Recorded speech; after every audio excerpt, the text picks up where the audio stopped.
جہری نماز تنہا پڑھنے کی صورت میں بآواز بلند قرأت کرنا۔ سوال: کوئی شخص کسی جگہ اکیلا ہے، جماعت سے نماز پڑھنے کے لیے کوئی دوسرا شخص وہاں نہیں ہے، تو کیا اس صورت میں وہ شخص فجر، مغرب اور عشاء کی نمازوں میں اونچی تیز آواز سے قرأت کر سکتا ہے؟ جواب: منفرد جہری نمازوں میں آواز سے قرأت کر سکتا ہے۔ اس جیسے ایک سوال کا جواب مولانا عزیز الرحمن عثمانی رحمۃ اللہ علیہ، سابق مفتی اول دارالعلوم دیوبند نے یہ دیا ہے: جہری نمازوں میں تنہا شخص کے لیے قرأت بالجہر پڑھنا اچھا ہے، اور جہر بالتکبیر بھی درست ہے، مگر زیادہ جہر نہ کرے، جس قدر جہر میں کچھ حرج نہیں ہے، یعنی کسی قدر اونچی آواز میں پڑھے لیکن بہت زیادہ اونچی آواز میں نہ پڑھے۔ فتاویٰ دارالعلوم دیوبند۔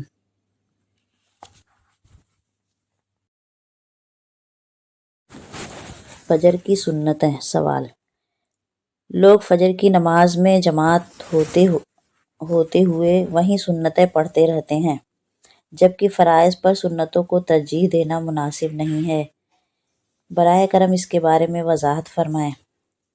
جواب: احادیث میں فجر کی سنتوں کی بہت تاکید آئی ہے۔ ام المومنین حضرت عائشہ رضی اللہ عنہ فرماتی ہیں، نبی صلی اللہ علیہ وسلم نوافل میں سب سے زیادہ اہتمام فجر کی سنتوں کا فرماتے تھے۔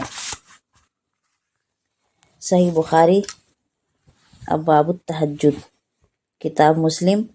صحیح مسلم کتاب الصلاۃ۔ ام المومنین ہی کی دوسری روایت ہے، نبی صلی اللہ علیہ وسلم سفر میں ہوں یا حضر میں فجر کی سنتوں کو کبھی نہیں چھوڑتے تھے۔ صحیح بخاری کتاب مواقیت الصلاۃ، حدیث نمبر 592۔ صحیح مسلم کتاب صلاۃ المسافرین، حدیث نمبر 835۔ اسی اہمیت کی بنا پر بعض علماء نے لکھا ہے کہ اگر مسجد میں فجر کی جماعت کھڑی ہو گئی ہو اور ایک رکعت ملنے کی امید ہو تو جماعت میں شامل ہونے سے پہلے سنتیں پڑھ لینی چاہیے۔ بلکہ بعض علماء یہاں تک کہتے ہیں کہ اگر فرض کی دونوں رکعتیں چھوٹ جانے کا اندیشہ ہو اور آدمی صرف قعدہ اخیرہ میں شامل ہو سکتا ہو تو بھی پہلے سنتیں پڑھ لے، پھر جماعت میں شامل ہو۔ یہ بات روح شریعت اور احادیث نبوی کے خلاف معلوم ہوتی ہے۔ فجر کی سنتوں کی کتنی ہی اہمیت کیوں نہ ہو، مگر وہ فرض سے بڑھ کر نہیں ہو سکتی۔ احادیث سے معلوم ہوتا ہے کہ جماعت کھڑی ہو جانے کے بعد سنتیں پڑھنا ممنوع ہے۔ حضرت ابو ہریرہ رضی اللہ عنہ سے روایت ہے کہ نبی کریم صلی اللہ علیہ وسلم نے فرمایا: اذا اقیمت الصلاۃ فلا صلاۃ الا المکتوبۃ۔ صحیح مسلم کتاب صلاۃ المسافرین، حدیث نمبر 710۔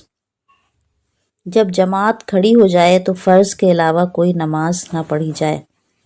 ایک موقع پر رسول اللہ صلی اللہ علیہ وسلم فجر کی نماز پڑھا رہے تھے۔ ایک شخص مسجد میں آیا، پہلے اس نے ایک کنارے 2 رکعتیں نماز پڑھی، پھر جماعت میں شامل ہوا۔ نماز سے فارغ ہونے کے بعد رسول اللہ صلی اللہ علیہ وسلم نے اس سے فرمایا: یا فلانو، بأی الصلاتین اعتدت، ابصلاتک وحدک ام بصلاتک معنا؟ صحیح مسلم، حدیث نمبر 712۔ اے فلاں، تمہاری فجر کی نماز کون سی ہوئی، جو تم نے تنہا پڑھی ہے یا وہ جو تم نے ہمارے ساتھ پڑھی ہے؟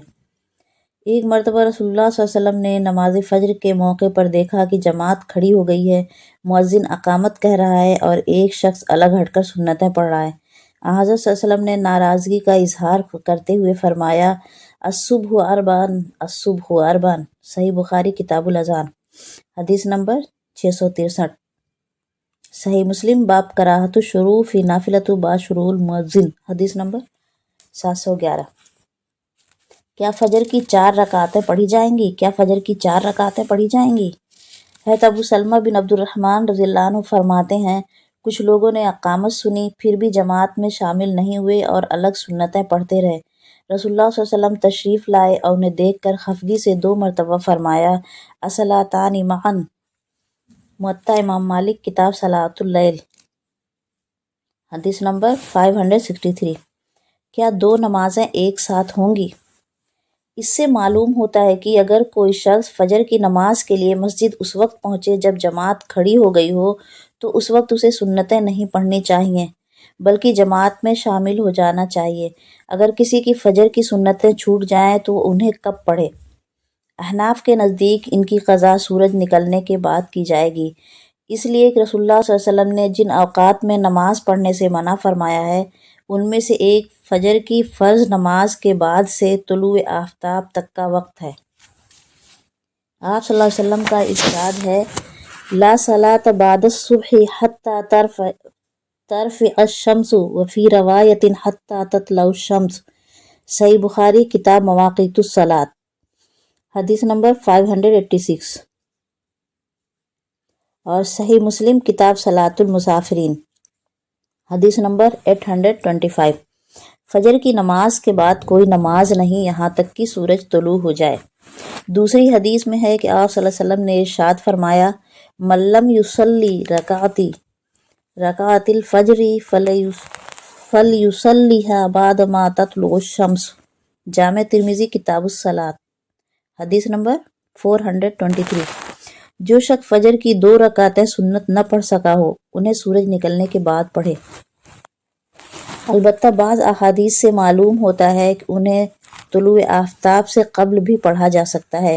حضرت قیس بن عمر رضی اللہ عنہ فرماتے ہیں، میں نے رسول اللہ صلی اللہ علیہ وسلم کے ساتھ جماعت سے فجر کی نماز پڑھی، پھر اپنی چھوٹی ہوئی سنتیں پڑھنے لگا۔ آپ صلی اللہ علیہ وسلم نے فرمایا، مہلاً یا قیس اصلاتان معاً، اے قیس ٹھہرو، کیا 2 نمازیں ایک ساتھ پڑھو گے؟